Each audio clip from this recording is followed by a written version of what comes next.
Dying is a major part of what makes video games so much fun. It adds a great deal to the challenge, the immersion, the stakes, and the replayability all at the same time.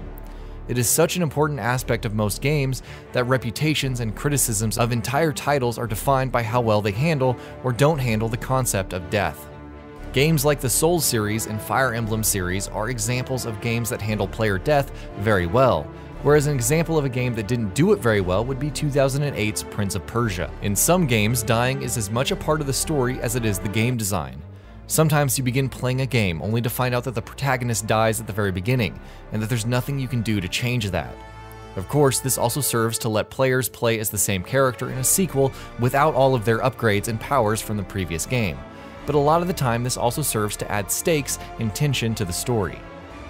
Here in this list we've compiled what we feel are the best examples of games where you die right at the beginning. 14 games we felt actually do it well rather than letting it feel like a cheap, unearned stunt. So take a look and don't forget to give us feedback in the comments section below. Spoiler warning, proceed with caution. God of War 2.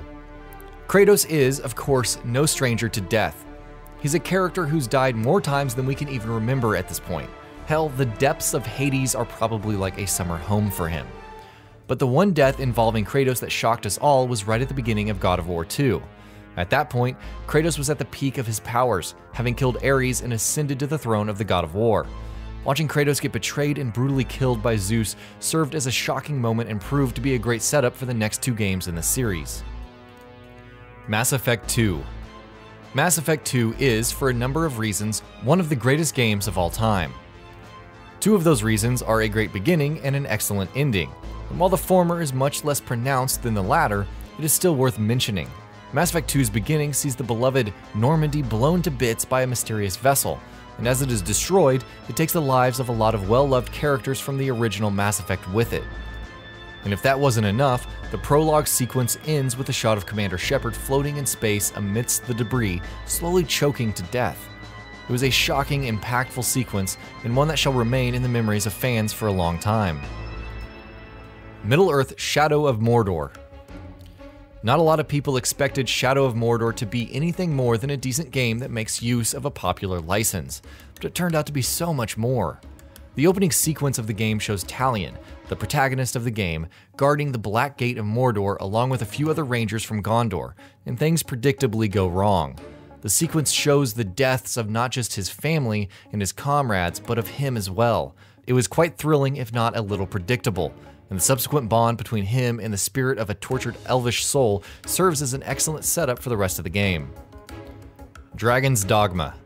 Dragon's Dogma was a wonderful game, and if you've played it, you know that much was apparent from the very beginning. The introduction sees you fighting off large dragons as not just one, but 2 characters. Take that, Skyrim. But just when you're starting to wonder when the dragon will fly off so that you can begin your quest to become powerful enough to take it on, you die. Sure, it's not a gasp-worthy twist or anything, but it's still an unexpected surprise. Call of Duty: Infinite Warfare. Call of Duty fans are no stranger to seeing playable characters die, and Infinite Warfare took that one step further. You begin playing the game as Wolf, and as you almost complete your very first mission you are assigned in the game, you are ambushed and killed by none other than Jon Snow. Well, not Jon Snow exactly, but you get the point. Infinite Warfare's setting and narrative may have split the fans more than any other game in the series, but there's no denying that the introduction sequence was a good setup for the campaign. Dead Space 3. Dead Space 3 is the black sheep of the Dead Space series, but there's no denying that the game has a pretty good intro sequence. It's packed full of some memorable set-piece sequences, and it fools you into thinking that maybe Isaac Clarke, unlike the previous 2 games, isn't going to be the central character here. The final scene of the intro sequence is shocking not just because the character you're playing as dies, but also because the man who betrays and kills him commits suicide shortly afterwards. Yeah, we know, what a dick, right?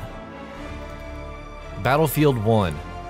Battlefield 1 is all about showing the gritty realities and horrors of war, especially as they were experienced for the first time on a global scale in World War I.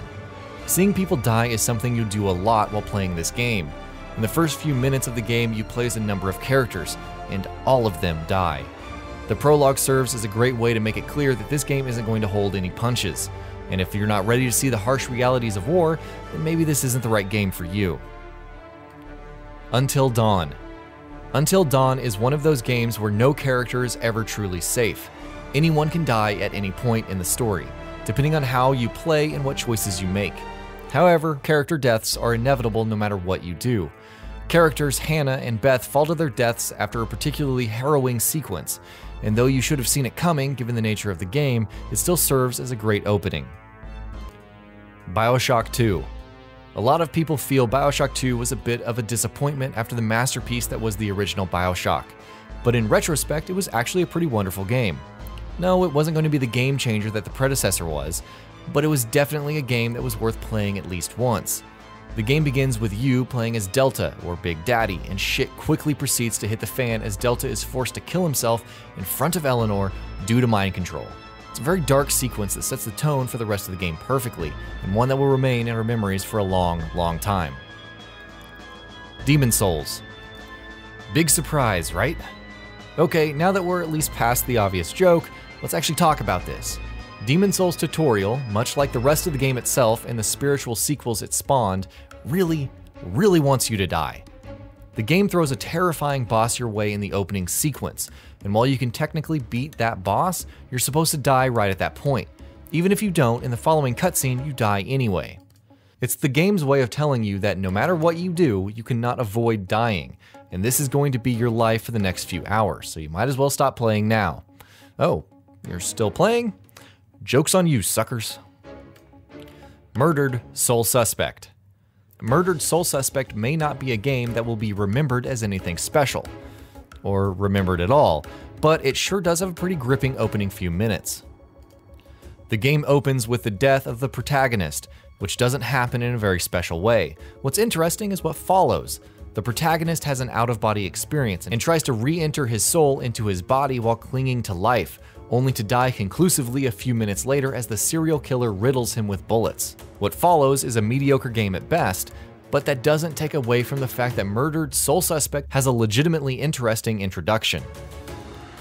Painkiller. It's a shame how few people even remember that this game even existed, but it was still a damn fine one.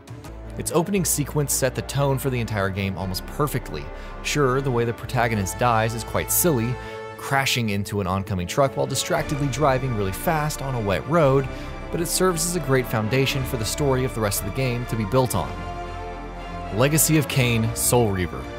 Fans of the Legacy of Kain series know all about dying in the opening minutes of a game, but the one premature death that has the most impact on players is probably the one that happens in the beginning of Soul Reaver. Known dickwad, Kain tears apart the protagonist, Raziel, and his magnificent wings, only for him to be resurrected later, with the purpose of killing Kain himself. The opening is great not just because you play as a completely new character, but also because you realize that Kain, the protagonist of the previous game, is going to be the big bad in Soul Reaver. And that'll be about it for this one. If you guys like what we're doing at GamingBolt, please consider subscribing to our channel, and I'll see you guys on the next video.